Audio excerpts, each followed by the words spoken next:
Now that we have the clutch lever installed, we'll go ahead and reinstall the swing arm.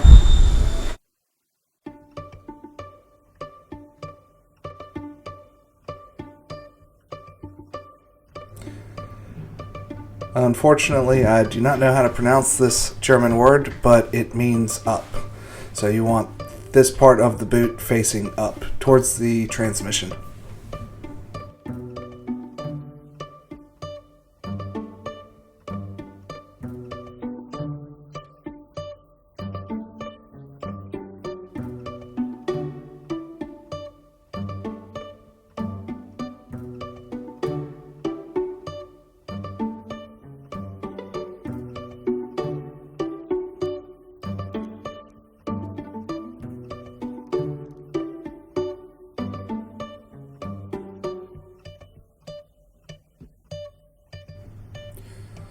Now that the swing arm is installed, we're going to go ahead and put in the screws for the coupling. This can be a little tricky because of the rubber boot. You just want to make sure you don't drop these guys down there.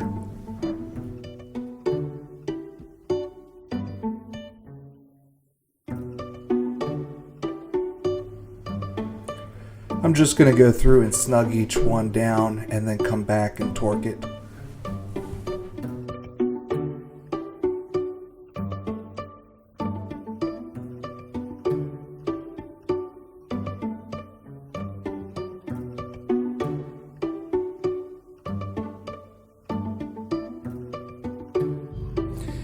Here we have the drive shaft bolt tool. This is used to torque the bolts. If you run it in line, you'll have to do a calculation because it'll over torque the bolt. So rather than do that, we're just going to make sure that we have it at a 90 so no calculation is needed. Torque is 1:1.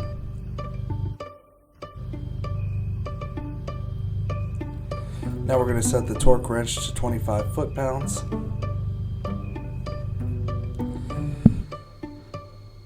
To keep the coupling from rotating while we torque the screw, I'm going to take a pry bar with a rag wrapped around it and run it through the spokes, so as we tighten the bolt, it stops it against the wheel. Being in gear or holding the tire just doesn't have enough force to keep it from rotating, so this is really the only way I have to do this.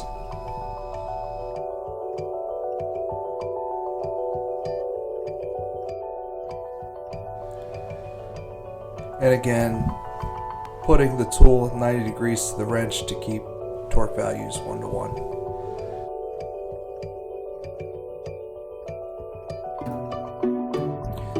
Now that all the screws are torqued, I can go ahead and seat the boot and install the boot clamp. The easiest way to do this is to disassemble the clamp and then wrap it around the boot and screw it back together.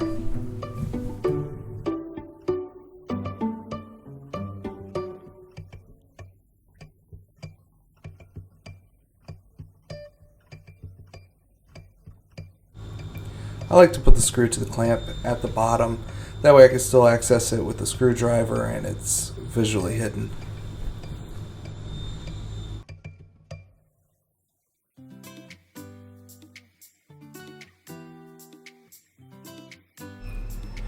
So this is a assembly process of our folding rear sets. If you order these, they'll come assembled, but I thought I'd make a cool bit to this video just to show how they're assembled and what the internals are to these.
Here we have the Cognito Moto Rearset brackets for the Airhead. These are specifically made for going to disc conversion, so they have master cylinder mounting.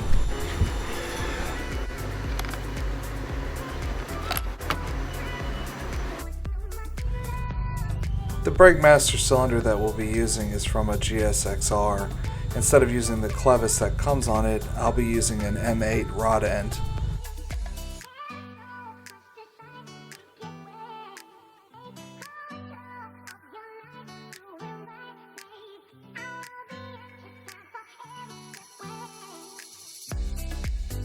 The mating component on the Rearset is tapped for M6.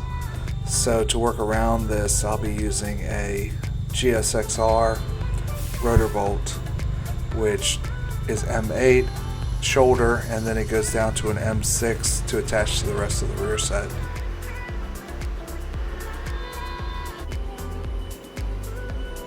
The mounting of the master cylinder has some radial adjustment. You just want to be sure that when you actuate the brake, it's keeping the shaft collinear with the body.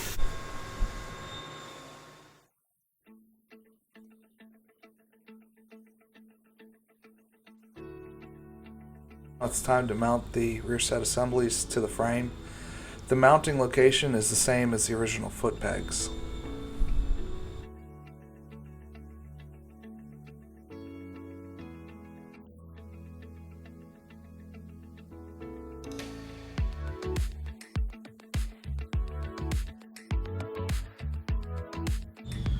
Here I'm mounting up the exhaust, not really bolting it up. I just want to make sure that I'm not going to be hitting the Rearsets on the pipes.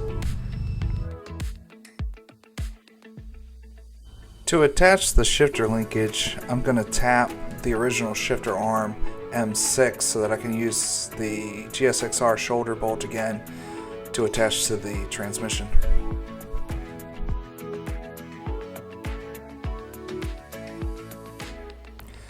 Here I have some simple tubing that I'm going to get a ballpark length on, just mocking up where the Rearset and the foot controls are. Then I'm going to tap the inside of the tube for M8.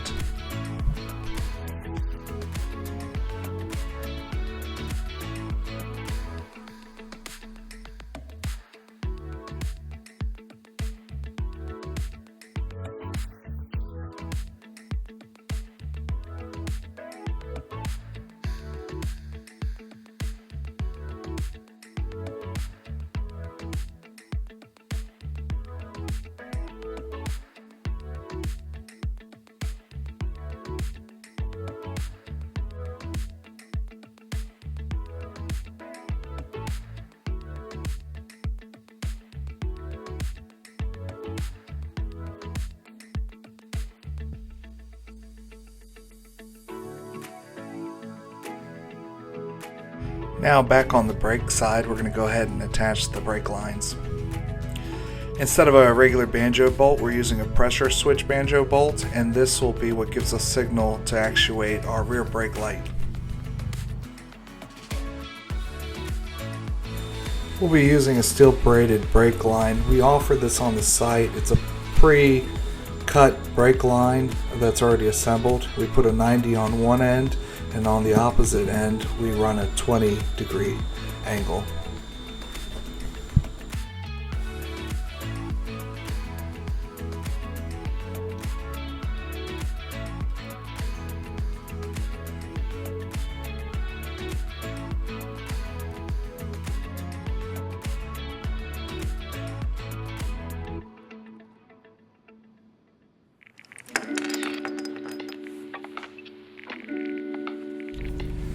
Here I'm assembling a linkage that will be the anti-rotation for the rear caliper. This will tie into the shock and down to the caliper mounting bracket.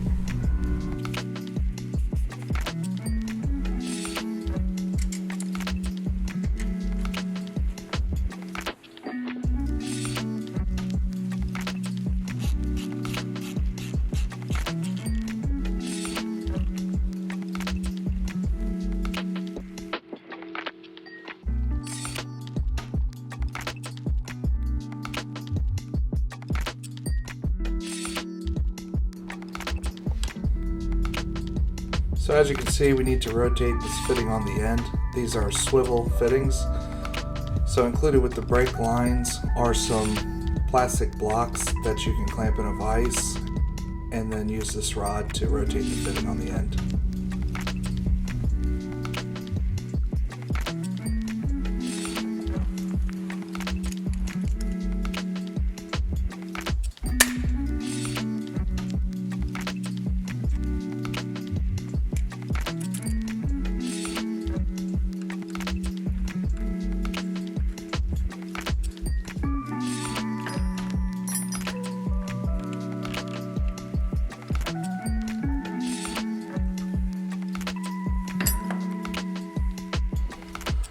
So something else to note is that the caliper doesn't have to be mounted at the bottom, it can be mounted at the top.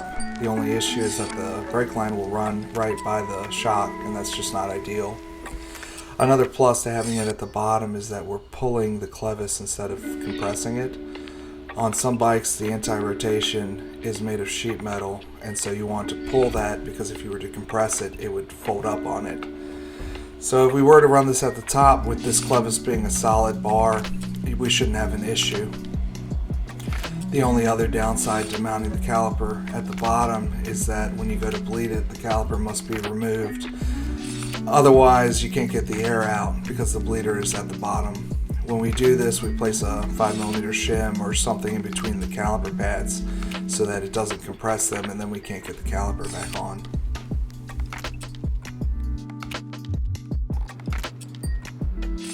This is the A and B brake reservoir that we're going to be using for the rear master. This is the reservoir itself, and this is the included bracket and some brake hose. To mount the bracket, we're going to reuse the hole that's used for mounting the speedo drive. So I'll bend this bracket over 90.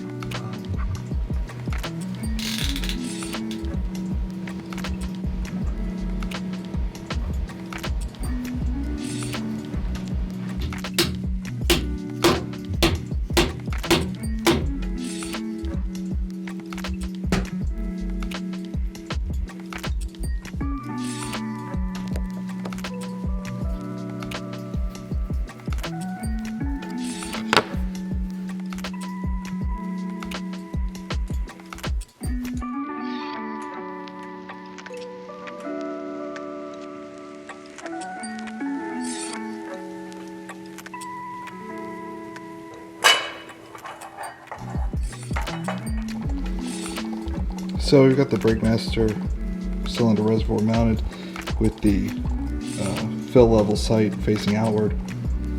The line runs down here into the brake master. Moto Gadget makes a speedo pickup that'll bolt right back into the original location, so this will be removed. I don't know if we have enough room. I haven't received the parts yet, so this might change. Not a big deal.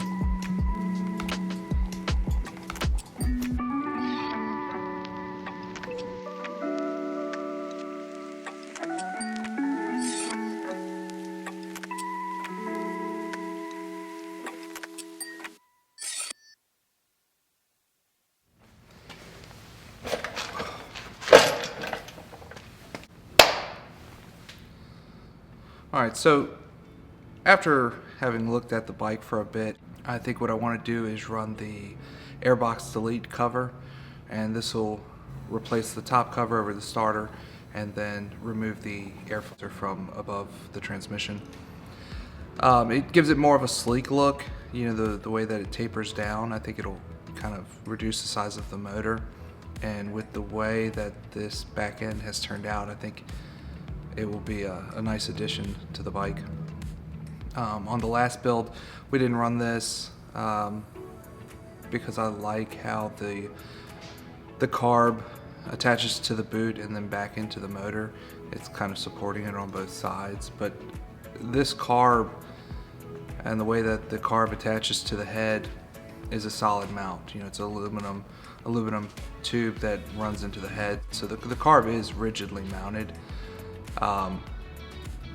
Instead of running just a regular filter, what I'm going to try and do is create a filter like we do for for the Hondas or for the Yamaha or the Bonneville, where it's an aluminum housing with a uni filter with mesh wrapped around it, and it gives it kind of a finished look, a more finished look than a filter would give you.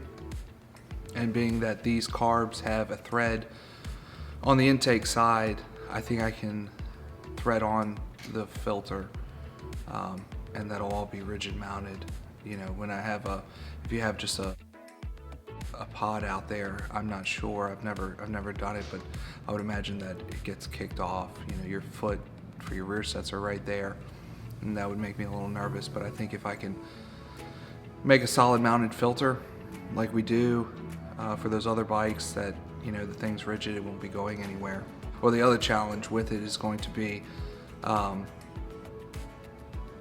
orienting the logo. On the ones that we make now, it has the logo on it, and I'd like to keep that for this. It's just that it's a thread, it's threaded on, so orientation is going to be a challenge. I'll have to kind of work around that and figure out how to do that. But other than that, you know, I might give it a finished look. I don't know how it's going to turn out. Hopefully it turns out looking good. I mean, if it doesn't work, we can always do it the old or the other way, the original way. The other thing I'd like to go back to is the shifter linkage. I wasn't expecting to have to make something for that, so I just made what I could quickly to get it finished. But I'd like to go back and make a proper linkage that is a right and a left-hand thread, so you can rotate the linkage in the middle and pull the rear set further up or further down, whatever you need. It'll look similar to this. It'd be cool to make it match. This is what I use for the anti-rotation for the rear caliper, and so I think if they're matching, it'll, you know, kind of bring things together a bit more. Now I don't have a left-handed rod end, nor do I have a left-handed tap, so I've got that stuff on order and it'll be here next week. If I can finish that, I'll go back to it and make that, but I still need to send it out for plating, so it will be, you know, a couple weeks before that's fully finished. In a few weeks we'll start on the electrical. I need to figure out how to do this. The wiring of the bike can be tedious and it can take a while, so doing it in a way that makes sense and that it's understandable is going to be a bit of a challenge. Maybe I'll make a wiring diagram to start, something that can be used as a guide if you need it. The other thing I'm going to try on the electrical this time is using Deutsch connectors to connect things like the speedo sensor or the oil sensor, maybe even the switches or the gauge. The problem with the Deutsch connectors is that the minimum gauge wire is 20 gauge, and I think some of the Moto Gadget stuff gets down to like 26 gauge. You know, worst case, we have to hardwire these things in. You know, in the past, I've always soldered these wires and hardwired to the harness or back to the M unit.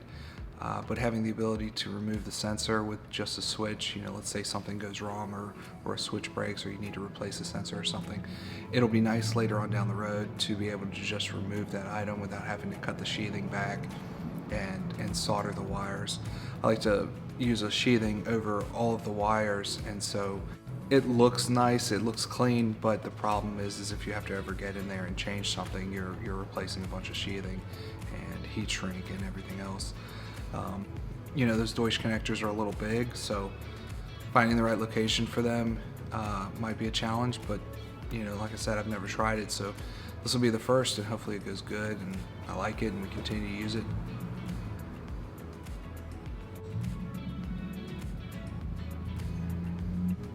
I think that's everything.